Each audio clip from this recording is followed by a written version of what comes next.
আসসালামু আলাইকুম। অনেকে বলতেছে যে ফেসবুকে কন্টেন্ট মনিটাইজেশন নিয়ে মানুষের সাথে একটা ধোঁকাবাজি করতেছে। আসলে কথাগুলো তারা কেন বলে আমি এই জিনিসটা কিন্তু বুঝি না। তারা কি ফেসবুক সম্পর্কে কি জানে না? তাদের গাইডলাইন অনুযায়ী, তাদের রুলস অনুযায়ী আমার মনে হয় না জানার কারণে কথাগুলো কিন্তু বলতেছে। আমি যদি বলি যে ফেসবুক কন্টেন্ট মনিটাইজেশন নিয়ে ধোঁকা দিচ্ছে, অনেক বড় বড় কন্টেন্ট ক্রিয়েটররা এই কথাগুলো কিন্তু বলতেছে। কিন্তু যারা স্বাভাবিক বা নর্মাল কন্টেন্ট ক্রিয়েটর যারা ভিডিও তৈরি করতেছে, তারা যখন এই ভিডিওগুলো যখন দেখবে তাদের মনটা কিন্তু একটু ভেঙে পড়বে। তারা বলবে যে ভাই এত বড় একটা মানুষ, সেও যদি বলে এসব কথা, তাহলে তো ভাই আমরা আর কী কাজ করব। এই ধরনের ভিডিও থেকে আমি মনে করি ভাই আপনারা একটু দূরে থাকবেন। তারা ঠিক মতো কিন্তু ইনকাম করতেছে, তারা ঠিক মতো সব কিছু করতেছে, তারা শুধু ভিউ পাওয়ার জন্য তারা এই কথাগুলো বলতেছে। আমি আপনাদেরকে বলি তারা কী রকম একটা যুক্তি দেখায়। দেখেন আমার একটা ফেসবুক পেজ, এখানে দেখেন এখানে লেখা আছে you are not eligible to earn. অর্থাৎ আমার এখানে কিন্তু 12,000 ফলোয়ার আছে এবং 2.9 মিলিয়ন 2.2 মিলিয়ন অসংখ্য ভিডিও কিন্তু ভাইরাল আছে। তারপরেও ফেসবুক আমাকে এখানে দিয়ে দিছে যে you are not eligible to earn. তো এটা কেন দিছে? কারণ এটা দেওয়ার কারণ এটা আপনাদের আরও অসংখ্য পেজে আছে, হয়তো বা আপনার ফেসবুক পেজও থাকতে পারে। তো এটা কিভাবে ঠিক করবেন দেখেন, আমি এটা খুব অল্প সময়ের মধ্যে কিন্তু এটা কিন্তু ঠিক করে ফেলছি।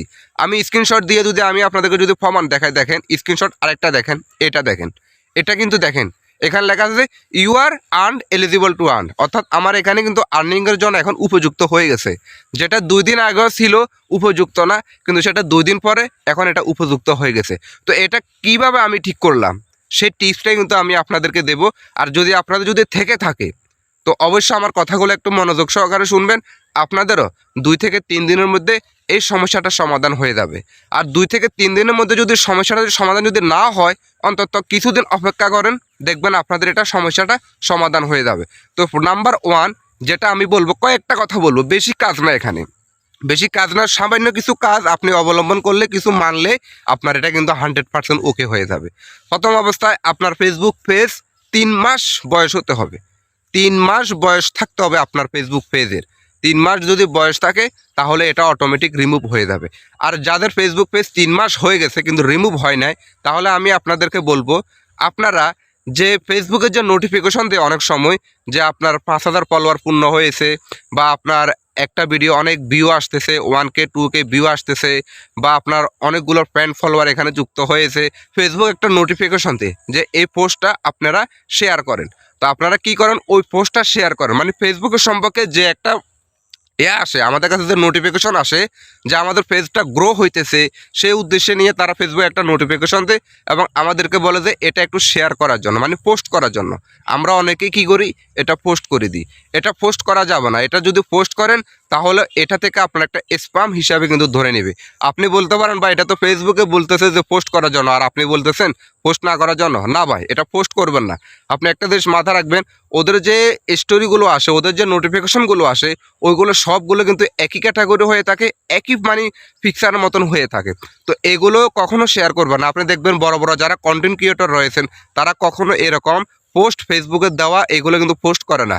তো যারা করে আছেন তারা অবশ্যই এগুলো ডিলিট করে রাখবেন। তো তৃতীয়ত হয়েছে যে আপনারা একাধিক বা একটা ভিডিও 2-3 বার পোস্ট করছেন কিনা, এরকম যদি করে থাকেন সেটা ডিলিট করে দেবেন।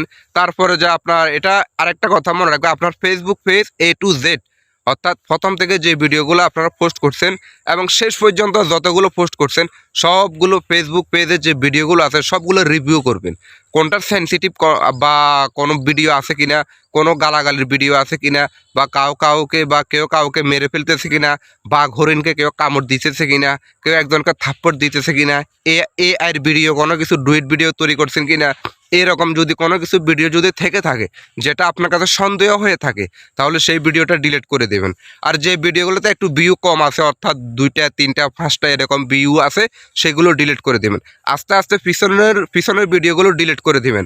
আবার অনেকে কি করে যে ডিলিট করতে বসলে একসাথে যা আছে সবগুলো ডিলিট করে দেন। না, আপনি দৈনিক 3 থেকে 5টা ভিডিও ডিলিট করবেন, যেটা আপনার কাছে সন্দেহ লাগে, ভালো লাগতেছে না, বা ভিডিওটা তৈরি করছেন এটা একটু গোলা, মানে গোলা, কিছু স্পষ্ট দেখা যাইতেছে না, বা একই ব্যাকগ্রাউন্ড বা একই টাইটেল, আপনি একটা টাইটেল 2-3টা ভিডিওতে কোনো ব্যবহার করছেন কিনা এগুলো দেখবেন।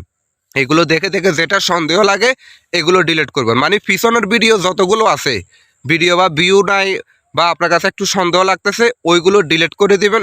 ডিলিট করে দিয়ে সুন্দর করে কয়েকটা দিন লাইভ করবেন, মানে বেশি না, সপ্তাহ 2 দিন বা 1 দিন এরকম করে লাইভ করবেন।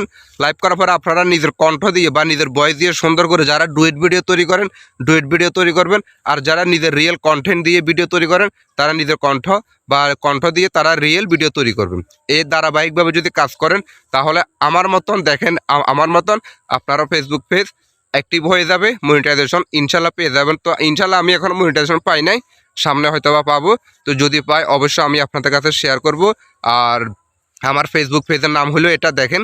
তো ইনশাল্লাহ অবশ্যই যদি ফেসবুক পেজে গিয়ে আমাকে অথবা বা ফলো দিয়ে বা এখানে সেখানে মেসেঞ্জারে আমার সাথে কথা বলতে পারেন, বা আপনার ফেসবুক পেজে কী সমস্যা হয়েছে সে সম্পর্কে আমাকে সাথে শেয়ার করতে পারেন।